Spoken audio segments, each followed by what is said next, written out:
Hello, everybody. It's Sports Guy Ron. I'm here with your Week 11 recap of the NFL games this week. A lot of good games at the top of the playoff races. We get started with the first game, which was in Madrid, Spain. We have the Miami Dolphins defeating the Washington Commanders 16-13 in overtime. I got the win on that one, on the win and the spread.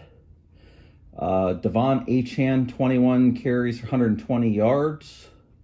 Deebo Samuel had a good game for Washington, 7 for 74 and a touchdown. Washington had 2 turnovers. Those were big in the game. Even though Miami was unsuccessful on 4th and goal inside the 5-yard line there when they should have taken a field goal probably, they were still able to pull it out in overtime. Kind of a forgettable game, but gets Miami to 4-7 while Washington falls to 3-8. In the next game, we have Green Bay. They went into New York, New Jersey, and they beat the Giants 27-20. Green Bay, they is now 6-3-1. The Giants are 2-9. I won that on the win prediction. I tied it on the spread. It hit on the 7 number. Jordan Love was injured. He came back in. He for a passing touchdown and a 2-pointer with 4 minutes left. To Christian Watson. New York had 2 turnovers. Josh Jacobs was injured. It doesn't seem like it's ends the season.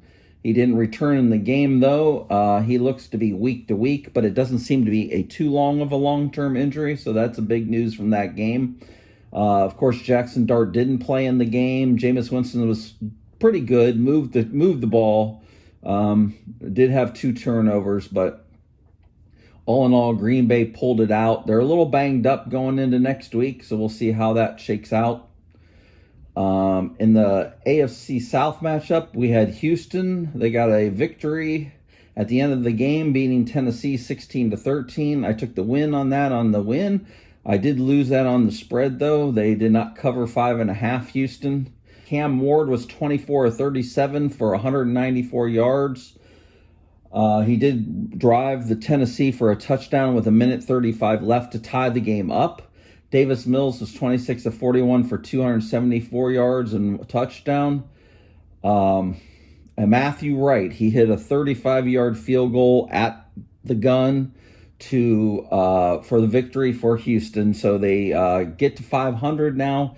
They're looking to try to move up to try to threaten Indianapolis for the division, or at least make a wild card there, at least in range now at 5-5.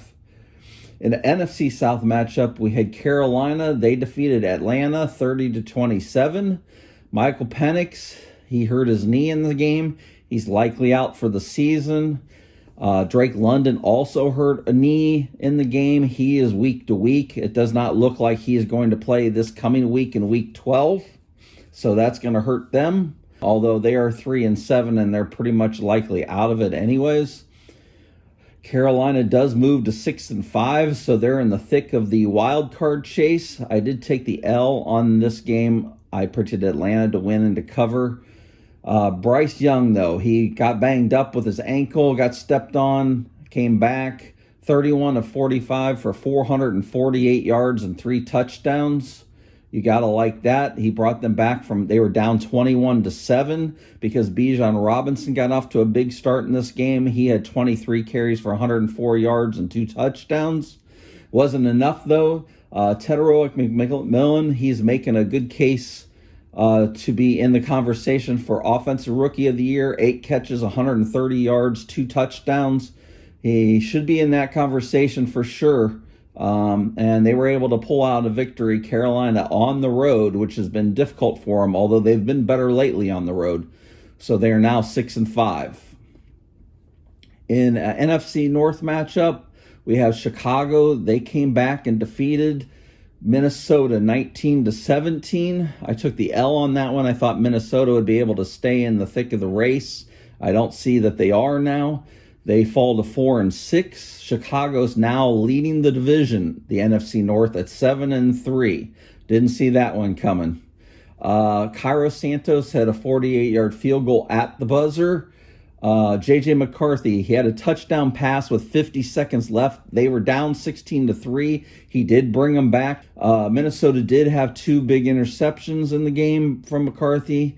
It was a close, battle. Chicago pretty much held the advantage all game. They're the better team right now with the way McCarthy's playing, kind of up and down. He's not getting a whole lot of help from his offensive line either. But Chicago pulled it out in the end.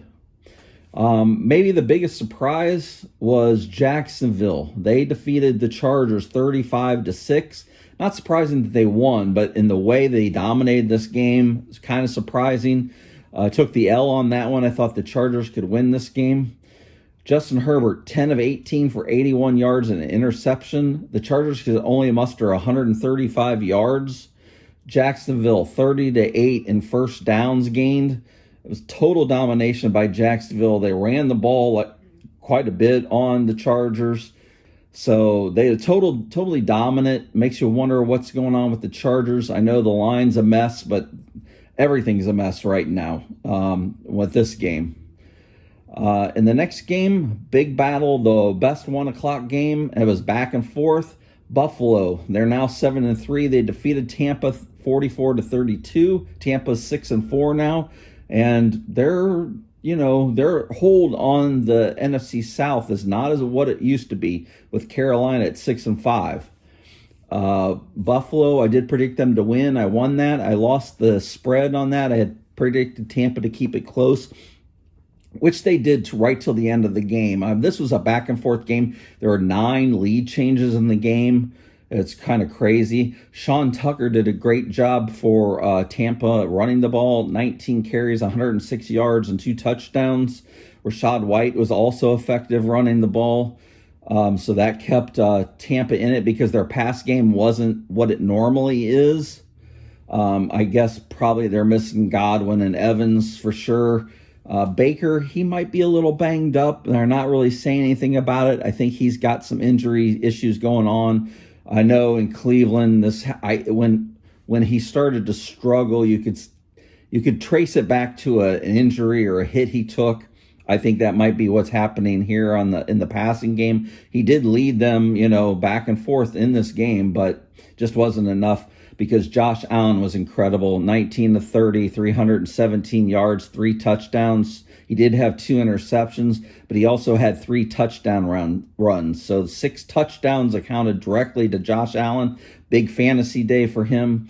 And Buffalo kept the pressure on New England with a win. They're 7-3. Now let's go to board number 2. Okay, in the last 1 o'clock game, we have an AFC North matchup. Pittsburgh pretty much dominated this matchup 34-12. I had the win on this and the win in the spread. Cincinnati had 2 turnovers. One was an interception by Kyle Duggar, returned for a touchdown. Rodgers, he has a fracture in his wrist. It's not one that's going to need surgery, so that's a good thing for Pittsburgh. There's even talk that he may try to play in the next game against Chicago, so that's a positive for that. We have Jamar Chase and Jalen Ramsey brouhaha. Ramsey, I thought it was a late hit against Chase on a pass that was overthrown. He took a little exception to that. They kept the thing going on. Ramsey ended up getting ejected, but he said Chase spit on him. There's one video that seems to have where Chase, it looked like he did spit on Ramsey. Chase has now been suspended for week 12. He is appealing that suspension. We'll see how that works out. Cincinnati, though, 3-7, not looking good for them. Doesn't really matter at this point if Burrow comes back or not. Pittsburgh's now 6-4. They still maintain a 1-game lead on Baltimore. But they do have 2 games, I believe, with them remaining. So that's going to be where this division is going to be decided most likely. Because in the next game, Baltimore was able to come back against Cleveland and pull it out 23-16. I took the win on that for the Baltimore winning. I took the L on that on the spread by half a point. But this was a close game. Cleveland, the only real reason that this game was close is because they got 10 points off of turnovers. One, they returned it inside the 10-yard line. Of course, the Cleveland offense is so bad they could not get it in for a touchdown. They settled for a field goal. On the second one, Devin Bush actually did run it back into the end zone for a touchdown. I was yelling at this. I'm like, please run it in because the offense can't get it in. So that was true, and they did get it in. They were up 16-10. They gave up a big, long run to Derrick Henry, who they held in check most of the game. He did get that one big run that set up the touchdown. 18 carries for 103 yards and a touchdown for Henry. Baltimore had the 3 turnovers that led to 10 points. And that's what kept this game close, even though Baltimore played a bad game. And Cleveland's offense played horrible, even more horrible. The defense was fantastic, though. I think Myles Garrett had 4 sacks again in this game. But Dylan Gabriel, he got a concussion. That meant Shedeur Sanders got in. He was like 4 or 15. He had like 1 good pass. You can't blame him, though. He hasn't had any reps in practice. So we'll see what goes on because it's looking like Sanders will be starting in Week 12. We'll see what that happens. It's Cleveland at Las Vegas. That's a real barn burner there. So that's the story. 187 yards for the Cleveland offense. 2 of 14 on third down conversions. You don't win games like that no matter what your defense does for you. Well, unless you're playing Cleveland's offense, and then like the Jets did, they returned 2 touchdowns and was able to win that way. But most likely you're not going to, and Baltimore pulled it out. They're now 5-5. In the NFC West matchups, we had San Francisco. They beat Arizona 41-22. I got the win on that, and the win and the spread. Brock Purdy was back, was 19-26 for 203 touchdowns. Christian McCaffrey had over 100 combined yards and 3 touchdowns. Arizona turned the ball over 3 times, 2 of them by Jacoby Brissett on interceptions. Brissett, though, 47-57 for 452 yards, 2 touchdowns, and those 2 interceptions. That's an NFL record in completions for Brissett in a losing effort. Game wasn't ever really close. Once I think San Francisco got up like 35-10 or something like that, and it just, they were throwing it all over the place. Michael Wilson, the receiver for Arizona, had 15 catches in the game. So many stats that I couldn't fit them up all on the board.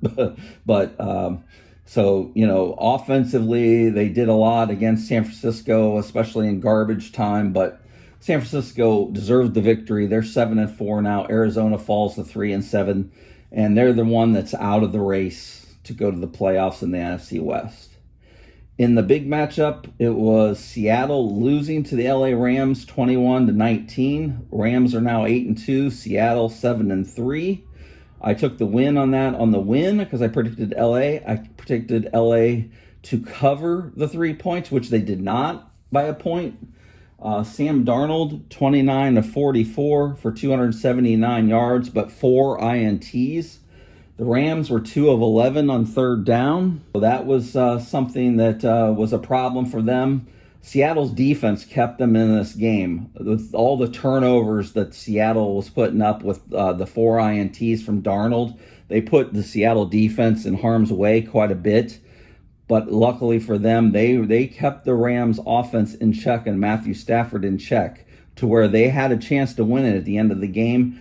But Darnold could not get them far enough into field goal range. They did have a 62-yard attempt, but it wasn't even close by Jason Myers at the end. And the Rams were victorious and now lead the division by a game. In the AFC West matchup that was being looked forward to quite a bit, that I looked forward to, Denver was victorious over Kansas City, 22-19. I took the L on that. I thought Kansas City would keep things close in the division. Now, Denver has a 3.5 game lead in the division over Kansas City. Kansas City was 5 of 13 on third down, 0-1 on fourth down. Travis Kelce did have a big game. He always steps up in the big games, it seems like, 9 for 91 and a touchdown. But Denver's defense made things difficult on Kansas City all game, kept the game close. The game was tied. Denver had the ball. They got it down. And Will Lutz hit a 35-yard field goal at the buzzer. And that was it. And Denver had a big win over Kansas City. In the Sunday night game, we had Philadelphia. This was a defensive battle. They defeated Detroit 16-9. I got the win on that, and the win in the spread. I was really good on all of the the games that were standalone games, the Sunday night, the Monday night, the Thursday, the Madrid game. I won all of them and lost most everything else. But, yeah, Jahmyr Gibbs, 12 carries, 39 yards, but he did have 5 receptions for 107 yards. Detroit really missed Sam Laporta in this game. Their receivers didn't. Jameson Williams had the one long touchdown catch for 40 yards, but they didn't do a whole lot against Philadelphia on the passing side, other than the Gibbs taking short passes and making something happen. Third downs, Philadelphia 4 of 15, Detroit 3 of 13. Detroit was also 0 of 5 on fourth downs. So they were just not getting it done against Philly's defense. Philly's defense won this game. Saquon Barkley, 26 carries, 83 yards. That's not, that's just 3 yards a carry. That's not tons, but it was effective enough that Philadelphia, with the victory, they're 16-9. They're 8-2 to Detroit 6-4. Detroit's now not in first place in the NFC North. In the Monday night game, we had Dallas defeating Las Vegas 33-16. I got the win on that one and the win in the spread. Dak had a good game, 25 of 33 for 248 and 4 touchdowns. The Raiders, 12 carries for 27 yards. That's not good. 4 sacks allowed. Their offensive line did not play good against